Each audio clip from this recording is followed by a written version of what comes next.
नमस्कार नमस्कार श्रोते हो बालदोस्तांनो. आजच्या बालजगत कार्यक्रमात मी रेडिओ सखी चेतना जोशी आपलं स्वागत करते. आज आम्ही आपल्यासाठी घेऊन आलो आहोत पोदार इंटरनॅशनल स्कूल रत्नागिरीच्या विद्यार्थ्यांनी सादर केलेला कार्यक्रम.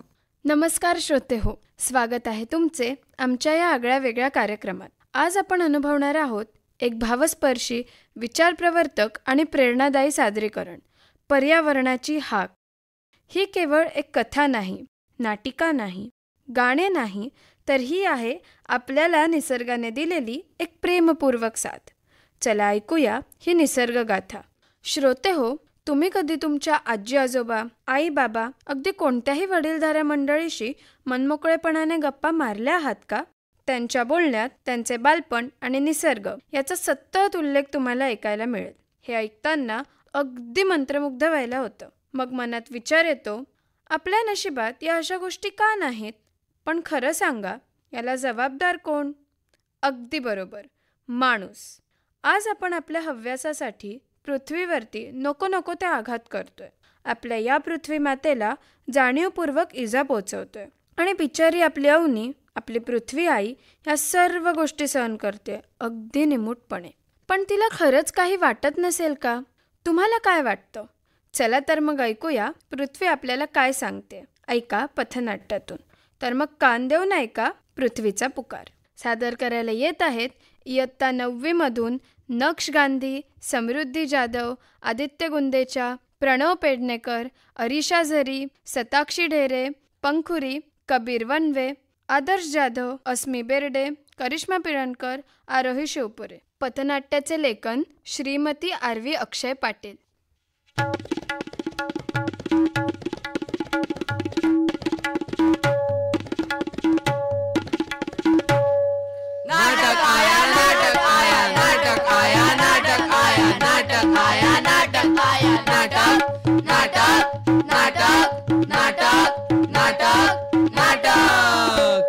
पोदार स्कूल आया है, सच्ची कहानी लाया है. पोदार स्कूल आया है, सच्ची कहानी लाया है. पूरब हो या पश्चिम हो, उत्तर हो या दक्षिण हो, सबको हम बताएंगे, धरती हम बचाएंगे. पूरब हो या पश्चिम हो, उत्तर हो या दक्षिण हो, सबको हम बताएंगे, धरती हम बचाएंगे. Breaking news. कटता जंगल, रोते मोर, भागते हिरण, घिरते छाती. हैदराबाद में किसने बचाया भीषण हाहाकार? कौन है इन सभी का जिम्मेदार? Breaking news. म्यांमार में भूकंप से मची चीख पुकार, 10 सेकंड में घर बने कब्रिस्तान.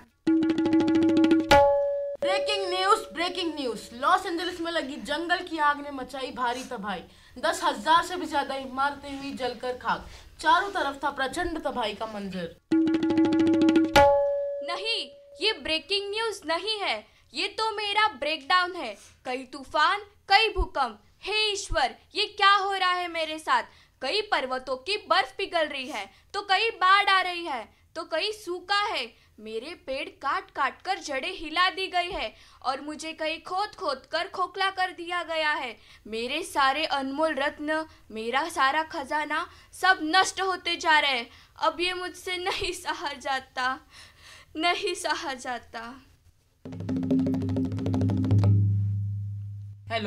हेलो, कोई सुन रहा है? देखो, धरती माँ पुकार रही है. त्राही माम. धरती करे पुकार, प्रकृति पे दरार. पृथ्वी माता कर रही है हाहाकार. धरती करे पुकार. हे पृथ्वी माँ, आपसे हमारा घेरा नाता. माँ, आप ही तो हमारी माता. माँ, आपके बिना किसका जीवन? क्यों रूठ गए हैं सारे बन, धरती के बन, पृथ्वी के बन. माँ, आप ही हमारी संरक्षक हो और आप ही हमारा कल. क्यों रूठ गई है नदियों की धारा की कलकल. हाँ, बोलो, क्या तुम्हें चिड़ियों की आवाज सुनाई नहीं देती?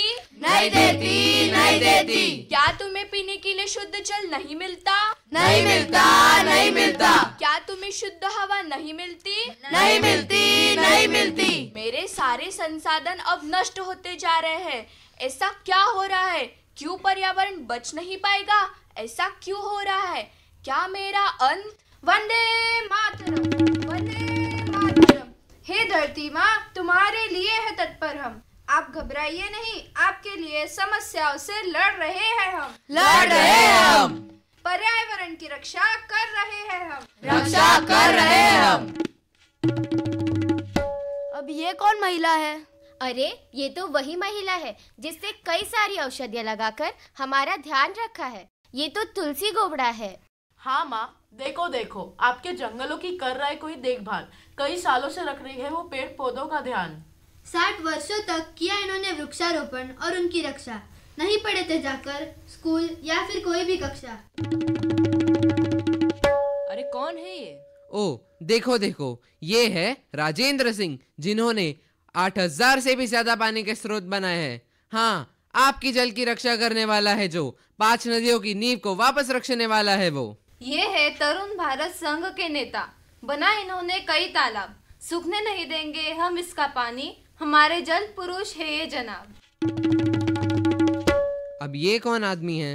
अरे देखो देखो, ये तो वही है जिन्होंने राजस्थान के गायों को सूखने से बचाया, हमारे लक्ष्मण सिंह। हाँ, लपोरिया गांव के ये निवासी, जहाँ सूखा पड़ता रहता था, लेकिन इन्होंने हार नहीं मानी। जब वो सिर्फ 18 साल का लड़का था, बना दिया एक नया तरीका पानी बचाकर रखने का। 40 गांव से कहर हटाया एक भारी सूखे का। 40 गांव से कहर हटाया एक भारी सूखे का। 40 गांव से कहर हटाया एक भारी सूखे का।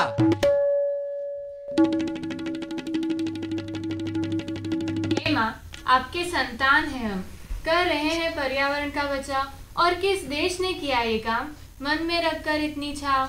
मैं मेरे जन्मदिन पर अवश्य 10 पौधे लगाऊंगा। पर्यावरण रक्षक संदेशों को रत्नागिरी की जनता तक पहुंचाना है हमें। हाँ हाँ, सब लोगों तक पहुंचाना है हमें। हमारी धरती हमारा संसार, पृथ्वी हमारी है परिवार। हमारी धरती हमारा संसार, पृथ्वी हमारी है परिवार। हमारी धरती हमारा संसार, पृथ्वी हमारी है परिवार। वसुदेव कुटुंबकम, वसुदेव कुटुंबकम, यही हमारा है आधार, यही हमारा है आधार। वसुदैव कुटुंबकम, वसुदैव कुटुंबकम, यही हमारा है आधार, यही हमारा है आधार। लोगों को जगाना है, प्रदूषण को घटाना है।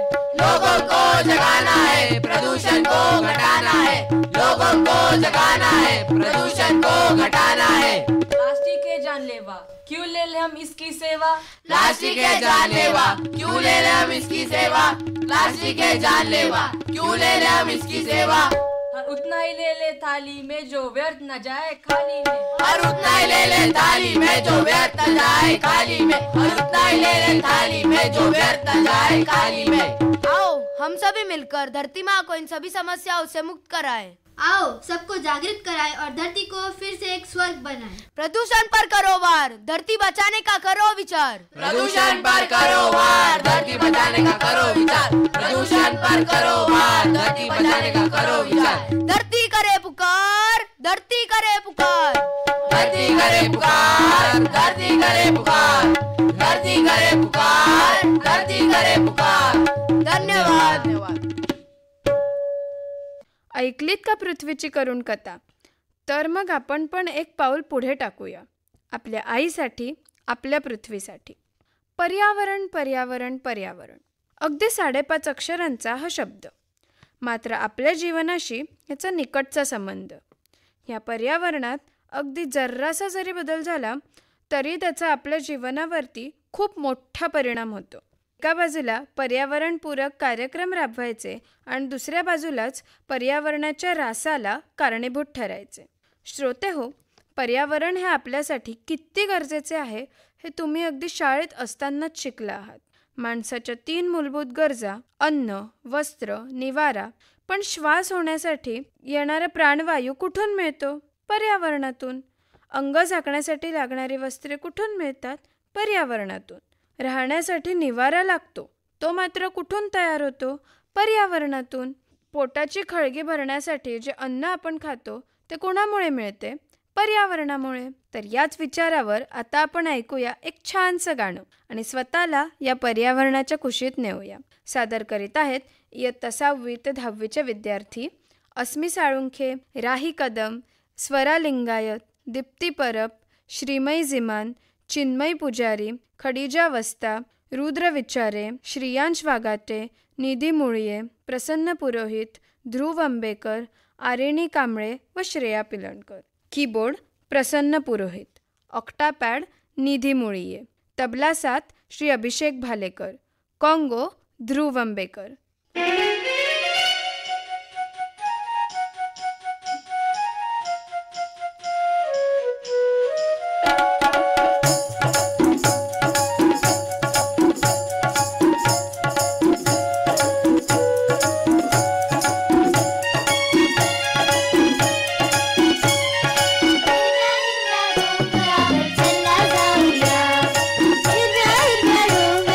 चला जाऊया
हिरवीगार झाडे, वाऱ्याचा श्वास, निसर्ग आपला नित्य सोबती खास.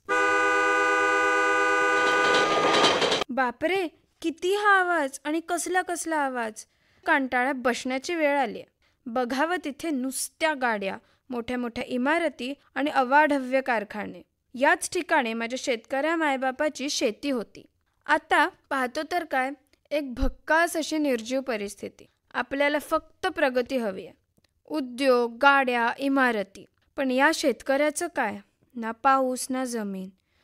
आणि मग त्याच्या वाटेला येते ती फक्त आत्महत्या. अहो, खरं तर आत्महत्या ही आपल्या सुसंस्कृत माणसांकडून अजाणतेपणातून केलेली हत्याच म्हणावी लागेल. अशीच एक करुण कथा आणि तुम्हा आम्हाला जाणीव करून देणारी, विचार करायला भाग पाडणारी एकपात्री नाटिकेची घेऊन येते आहे इयत्ता 10वी मधून सान्वी पाटील. एकपात्री नाटिका लेखक श्री महेश गुरव. अरे अरे, ए थांब ना जरा, ऐका माझं. ए हॅलो, थांब जरा. ए कोण आहे हा? नुसता अजागळ प्राणी दिसतोय. हा चित्रविचित्र प्राणी कुठून आलाय बघ ना. शी बाई, याच्या शेजारी नको उभं राहायला. चल लवकर. कुठून कुठून येतात एक एक देव जाणे. या रे कोणीतरी, माझ्याशी 2 शब्द बोला रे. नका रे असे दूर लोटू. कोणीतरी या रे, बसा ना माझ्या शेजारी. छान छान गप्पा मारू, त्याच आपल्या नेहमीच्या गप्पा. मी नाही रे तुम्हाला बोर करणार, मी नाही रे तुम्हाला थांबवणार. तुम्हीच बोला, मी फक्त ऐकून घेईन. पण कुणीतरी या रे. सगळे बिझी, सगळे सगळे बिझी. तुम्ही आणि तुम्हीसुद्धा. पण हा इतका त्रागा करणारा नेमका कोण, असा प्रश्न तुम्हाला पडला असेलच. साहजिकच आहे. आपली ही पहिलीच भेट आणि कदाचित शेवटची सुद्धा. मला सिंपती मिळावी म्हणून असे बोलत नाहीये हा. आपली ही पहिलीच भेट शेवटची ठरू नये, बस इतकंच वाटतं. तर हो, मी कोण हा प्रश्न तुम्हाला पडलाय. हो, तुमचे चेहरेच सांगत आहेत. तर मी कोण, माझी ओळख काय, आज अचानक तुमच्यासमोर का प्रकट झाली आहे, मी असं का बोलतेय, अशा नानाविध असंख्य प्रकारच्या प्रश्नांची उत्तरे मला तुम्हाला द्यायची आहेत. तर ऐका, मी तुमच्या सर्वांच्या परिचयाचीच आहे हां. मी कोण, तर मी निसर्ग आहे.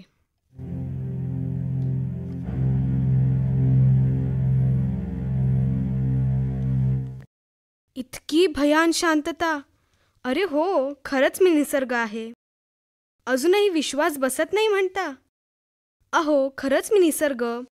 हां, आता जरा कपडे काळे आहेत म्हणा आणि रूपसुद्धा. तरी पण एकदा विश्वास ठेवून बघा हो. हुश, ठेवला बरं विश्वास. बरं केलं.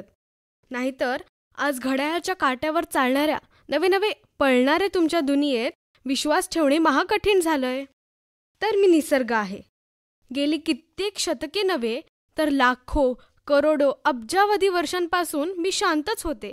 परंतु गेल्या काही वर्षांपासून घडलेल्या घटना पाहता म्हटलं आज तुमच्याशी मन मोकळेपणाने बोलावं. आता मी काय बोलणार म्हणा. मला ते तुमच्या पुष्पासारखे डायलॉग बोलता येत नाहीत हा. आणि नाही त्या TV सिरियलसारखं ताणून बोलता येत. मगाशी मी आली तुमच्याजवळ तेव्हा तुम्ही लोकांनी नाकं मुरडलीत. अजागळ प्राणी म्हटलंत मला. पण माझं हे अजागर रूप केलं कोणी, सांगू शकाल का? मुळात मी अशी कधीच नव्हते. कितीतरी सुंदर होते मी. झाडे, झुडपे, नद्या, पर्वत, डोंगर, प्राणी, पक्षी, कीटक हे माझे खरे दागिने. आज हे दागिने लुबाडले कोणी? उत्तर आहे ना तुमच्याकडे? मला माहितीये. तुम्ही पण नका सांगू. उगाच कशाला सांगायचं. शेवटी तुम्ही माझीच लेकरे. जरी तुम्ही मला लंकेची पार्वती केली तरी सुद्धा. तुम्ही मला दूर लोटलं तरी मी नाही तुम्हाला दूर लोटणार. मगाशी बोललात ना तुम्ही चित्रविचित्र प्राणी कुठून आला. अरे बाळांनो, माझ्या उत्पत्तीचं गूढ न उलगडणारं आहे. नका रे ते शोधू. त्यातून काय साध्य होणार आहे. त्याच्या मागे लागाल आणि होत्याचं नव्हतं करून बसाल. माझी उत्पत्ती, माझा उगम, माझा जन्म हे सारे गुलदस्त्यातच राहू दे. त्यातच खरी मजा आहे, नाही का? तुम्ही ज्यावेळी माझ्या अस्तित्वावर प्रश्न निर्माण करून त्याचे उत्तर मिळवण्यासाठी जोरदार प्रयत्न करताना, त्यावेळी माझं काळीज चरचर करून गतप्राण होतं. माझ्या शेजारी येण्याची घाण वाटत होती ना? अरे, पण ही घाण केली कोणी? मला सांगू नका. मला उत्तर माहितीये. मी पूर्वी कशी होते आणि आता कशी झालीये याचे उत्तर माझ्यापेक्षा जास्त तुम्हालाच माहिती. राज्यानं भलं मोठं संपूर्ण जंगलच बेचिराग करून टाकलं. अरे, मग त्या जंगलातल्या माझ्या लेकरांनी जावं कुठे? त्यांनी सुद्धा तडफडून प्राण सोडले. हे का नाही दिसत तुम्हाला? जशी तुम्ही माझी लेकरं तशी ती सुद्धा माझीच रे. पण याचा विचार करतो कोण? तुका म्हणे उगी राहावे, जे जे होईल ते ते पहावे. या तुकाराम महाराजांच्या ओळी आठवून मग मी सुद्धा शांत राहते. निव्वळ देखावा बघणं एवढंच माझ्या हाती उरतं. आज मोठ्या मोठ्या नद्यांवर ही भली मोठी धरणे बांधून पाणी अडवलं जातं, अर्थात डेव्हलपमेंट. पण याचा विपरीत परिणाम पृथ्वीच्या परिवलनावर होत आहे. आज पृथ्वीच्या परिवलनाचा वेग मंदावला आहे. भविष्यात हे परिवलन झालेच नाही तर नुसत्या कल्पनेनेच डोळ्यासमोर अंधारी येते. आज तुम्ही सर्वजण AI तंत्रज्ञानाच्या युगात वावरत आहात. यत्र तत्र सर्वत्र AI भरलेला आहे. पण हे AI धान्य देईल का? पोटभर अन्नासाठी धान्य लागतं आणि धान्यासाठी शेतात राबावं लागतं. आज जेव्हा मी गावोगावी पाहते तर सगळी शेते ओस पडली आहेत. लोकांना सर्व सुविधा घर बसल्या मिळू लागल्या आहेत. मग शेतीमधील अंगमेहनत नकोशी झाली. अशी ओसाड पडलेली शेतजमीन पाहून मन हेलावून जाते. शेती थांबली. गाई गुरं विकून लोक शहरात स्थानिक झाले. गावच्या गाव ओस पडली. याला काय म्हणावं? काहीच सुचत नाही. कदाचित ही मानवजातीच्या अंताची सुरुवातच असावी. आधुनिकतेच्या नावाखाली केवळ तुमच्या सुखासाठी मी विद्रूप झाले. मग माझी घाण वाटणारच ना. खूप अब्जावधी वर्षांपूर्वींची गोष्ट आहे. सर्वत्र अशी हिरवीगार चादर, जणू मखमली शालूच पसरलेला. त्यात नाना प्रकारची वृक्ष माझे सौंदर्य अजून खुलवत असायची. उंच उंच डोंगर, त्या महाकाय पर्वतरांगा हे तर माझे पहारेकरीच. याच डोंगरदऱ्यातून खळखळ वाहणारं पाणी व त्या दुधाळ फेसाळ नद्या, आहा, जणू अमृतानुभवच. याच्यात भर टाकायची ती रंगीबिरंगी फुले. ही फुले म्हणजे माझा श्वास, जीव की प्राण. अनेक पशुप्राणी, त्यांचा होणारा मुक्त वावर आयुष्याचं खरं गुपित सांगून जायचा. आणि यात अमृताची भर टाकणारे हे पक्षी, त्यांचा किलबिलाट.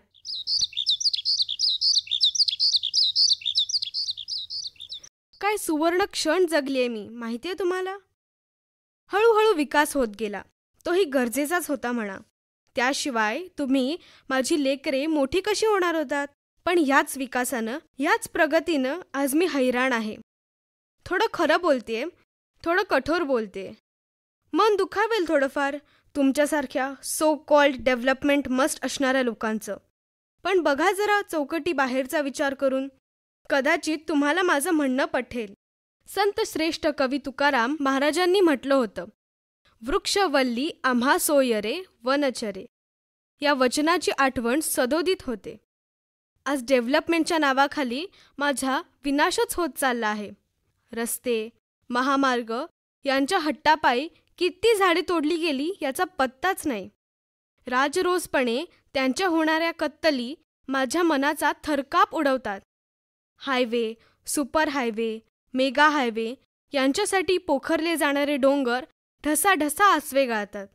या साऱ्यामुळे माझी पाळीमुळेच नाहीशी झाली आहेत. आज समुद्रालाच मागे हरवून महामार्गांचं जाळं होऊ पाहत आहे. चांगलं आहे, डेव्हलपमेंट होत आहे. उंचच उंच गगनाला भिडणारे पूल, त्यासाठी होणारी माझी परवड कधी कोण समजून घेईल का? या साऱ्यामुळे जंगली प्राणी, पक्षी यांचे अधिवास बंद झाले आहेत. परिणामी प्राणी, पक्षी नाहीसे झाले. त्यांच्या प्रजाती नामशेष झाल्या. मग आपल्याला परदेशातून प्राणी आणावे लागतात आणि इथे सोडावे लागतात. अरे पण त्यांच्या अधिवासासाठी जंगलच नसेल तर हा हट्ट तरी कशा पायी? सारे अनुत्तरितच. आज जगभरात युद्ध पेटली आहेत. कुठला ना कुठला देश युद्धाच्या पावित्र्यात आहे. कोण अणुबॉम्बची धमकी देतो, कोण आणखी काही. या अणुबॉम्बचे काय होते हा इतिहास तुम्हाला फार जुना नाहीच ना. प्लास्टिकबाबत तर न बोललेलेच बरे. अरे हे प्लास्टिक माझ्या पोटात इतकं जमा झालं आहे ना, खूप दुखतं रे यामुळे. हे महाभयानक प्लास्टिक डायजेस्ट करणारी डायजेस्टिव्ह सिस्टीम नाही रे माझ्याकडे. डोंगरच्या डोंगर पोखरले जात आहेत. बोरिंगचे पाईप तर थेट माझ्या काळजाला धक्के देतात. हे सगळं मानवी हव्यासापोटी सुरू आहे आणि हे सगळं बिनधास्त होतं राजरोसपणे. सध्याचीच घटना घ्या ना. तंत्रज्ञानामुळे मानवी जीवन सुस्त झालंय. नवे नवे ते पूर्णतः मंदावले आहे. शारीरिक कष्ट कोणालाच नको आहेत. तुम्हाला जलप्रदूषण, वायू प्रदूषण, मृदा प्रदूषण यासारख्या प्रदूषणांबद्दल इत्यंभूत माहिती आहे. ती माहिती तुम्ही खिशात घेऊन फिरता. पण यातून बाहेर काढणारी माहितीसुद्धा घ्या, नाहीतर विनाश अटळ आहे. अशा प्रकारच्या पर्यावरणाचा विध्वंस, विनाश करत आपण सारेजण वाटचाल करत आहोत. परंतु हे असंच चालू राहिलं तर मी सुद्धा एक दिवस हात टेकेन, गुडघे टेकेन. मग तुम्हाला आणि मला सावरणारं कुणीच नसेल. बाबांनो, विचार करा. हा विनाश थांबवा. वृक्ष लागवड करा.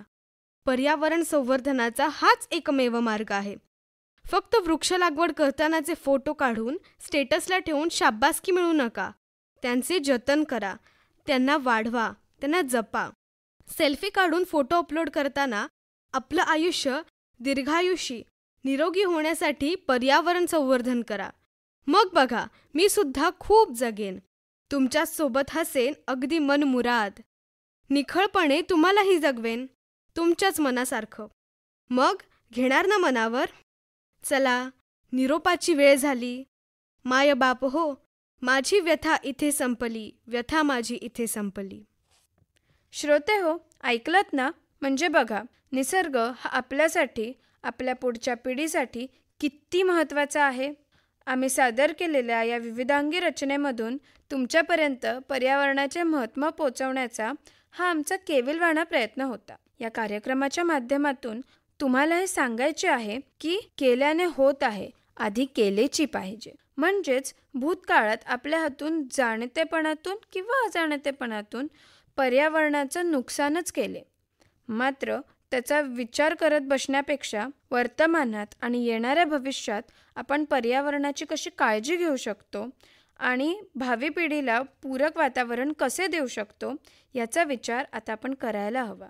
यासाठी प्रत्येकाने एक एक पाऊल पुढे येण्याची आवश्यकता आहे. आपल्या पृथ्वीला, आपल्या पर्यावरणाला सुजलाम सुफलाम बनवूया. धन्यवाद. या कार्यक्रमाचे निवेदन केले इयत्ता 10वी मधून मुग्धा जामखेडकर. हा कार्यक्रम सादर करण्यासाठी आम्हाला मोलाचं मार्गदर्शन लाभलं. शाळेचा मुख्याध्यापिका प्राजक्ती गायकवाड, सावी तर्वे, उज्ज्वला भोगावकर, अभिषेक भालेकर, आरवी पाटील, राहुल पाटील आणि पायल भोळे यांचं धन्यवाद. श्रोते हो, बालदोस्तांनो, पोदार इंटरनॅशनल स्कूल रत्नागिरीच्या विद्यार्थ्यांनी सादर केलेला कार्यक्रम आत्ताच आपण ऐकलात. बालजगत कार्यक्रमाची वेळ आता संपत आली आहे, तेव्हा मी रेडिओ सखी चेतना जोशी आजच्या कार्यक्रमातून आपला निरोप घेते. नमस्कार.